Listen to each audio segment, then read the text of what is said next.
Alright, I'll give this a second go. Good evening everybody, and welcome to a quick video on the first day after the ending of lockdown here in the UK.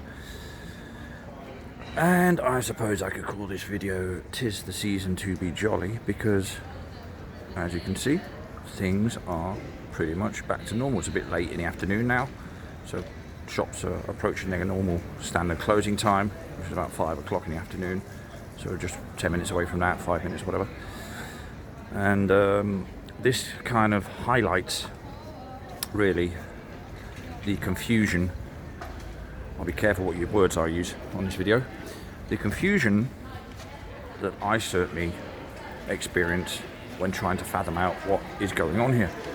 Because bearing in mind, up until yesterday, we had a lockdown, right?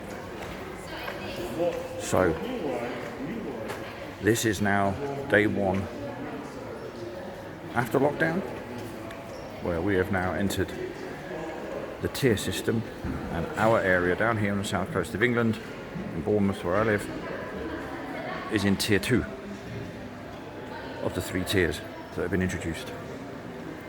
So tier 1 is the soft one, and tier 3 is the heavy one. Tier 2 is in the middle, obviously.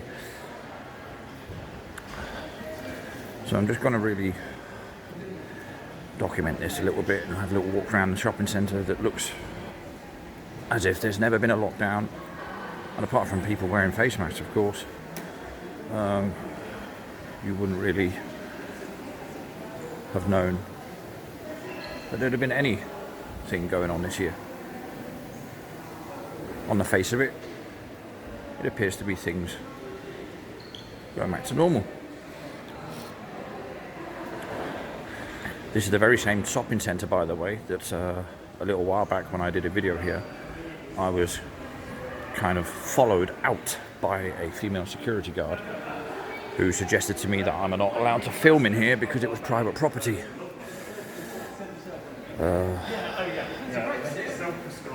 Anyway, now that business is back to normal, it appears that I'm okay filming. There we go. And the Christmas trees are up to remind everybody to go out and buy things. But anyway, this is, you know, something we've been talking about now, it feels like forever.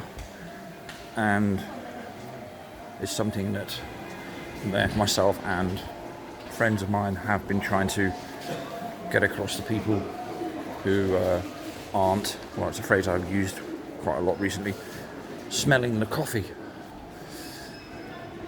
You know, and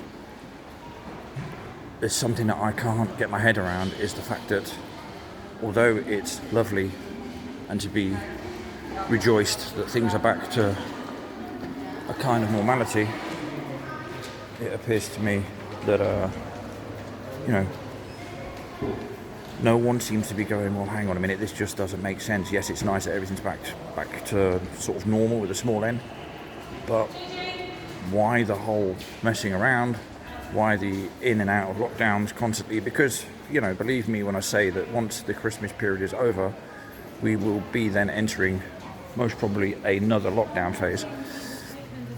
As has already been alluded to, in terms of the furlough system that has been introduced, that will go through till March, and also you know, the lockdown / tier systems that are supposed to also go through until spring next year,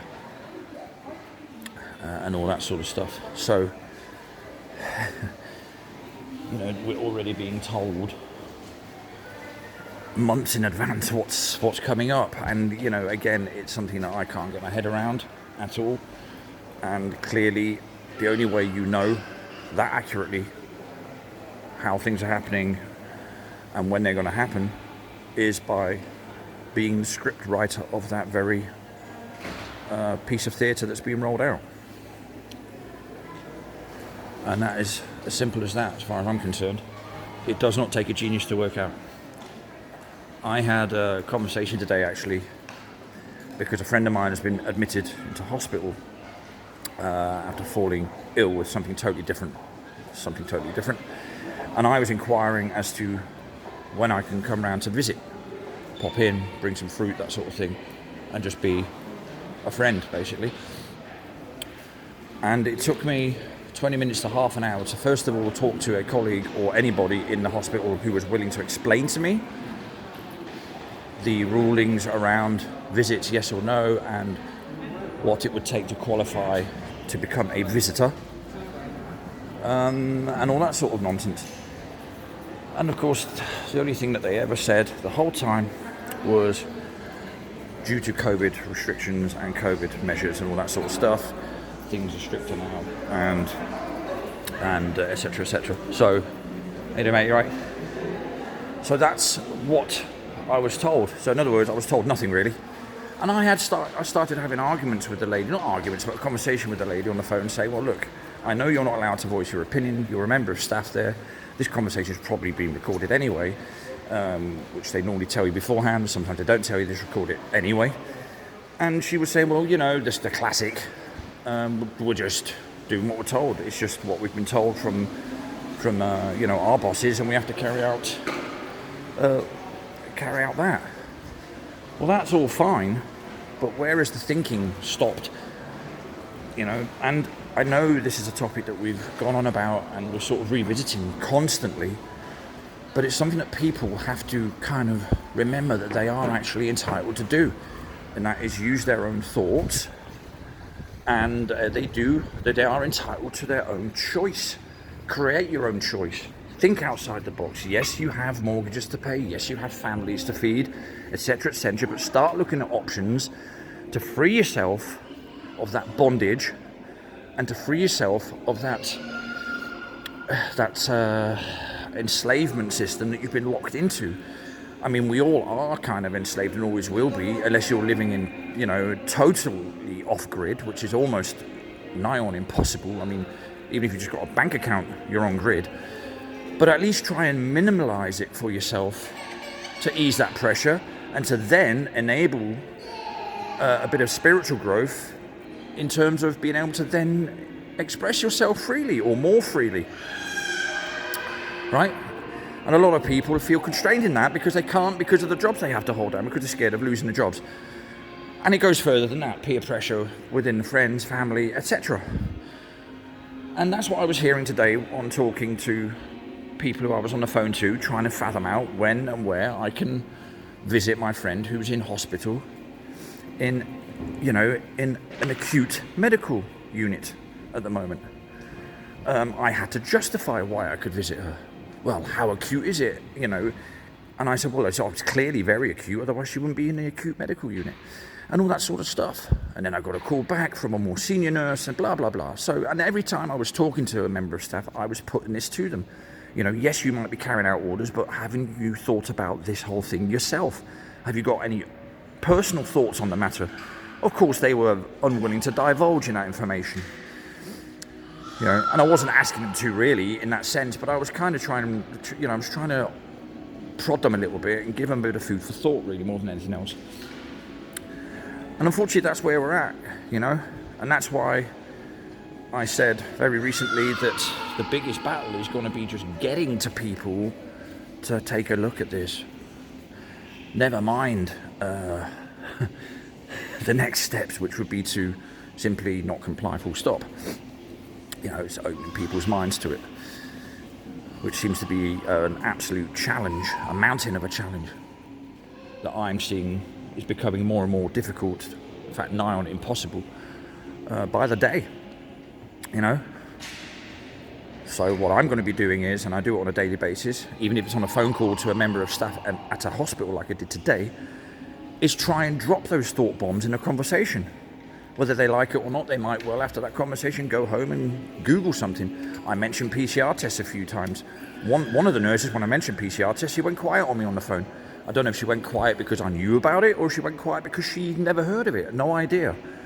There's things like that. There seems to be a lack of education around, true education around what we're talking about here. You know, and true information. It's one thing I said about the coach thing on Saturday, you know. The police officers on board there, they were just simply misinformed. It was clear to see that it was just pure orders that were keeping them on that coach doing what they were doing. Nothing else. Nobody was thinking for themselves. You were just talking to people who were conforming with their bosses. Simple. Nothing more and nothing less than that. So I thought I'd just do this video just to sort of highlight. I mean, some of these shops are closed now, obviously, because some of them can't reopen because they've been ruined, like this one here. But of course, you know, some of them are closed now because it's the end of trading now today. But there you have it. I just thought I'd put out a quick video just to sort of show you how things kind of return almost a bit to normal in terms of shopping, etc. in time for Christmas, because of course, you know, the medical situation fluctuates depending on what time of year it is, it seems to me. Festively. And nobody is stopping to take a closer look and say, this does not make sense. Anyhow, I am going to return back to this part of the shopping centre, and I'm going to go and get my groceries, because I'm starving and I want to do some cooking tonight. So this is Sven P checking out from a cold and wet evening in Bournemouth, where the lockdown has been lifted and they have put us into the 3-tier system, whereby we have been placed into tier 2. Remember, the tier whereby if you order a drink in a pub, you have to order it with a substantial meal. Okay, so on that note, I bid you farewell and speak to you soon, some of you sooner. Good night.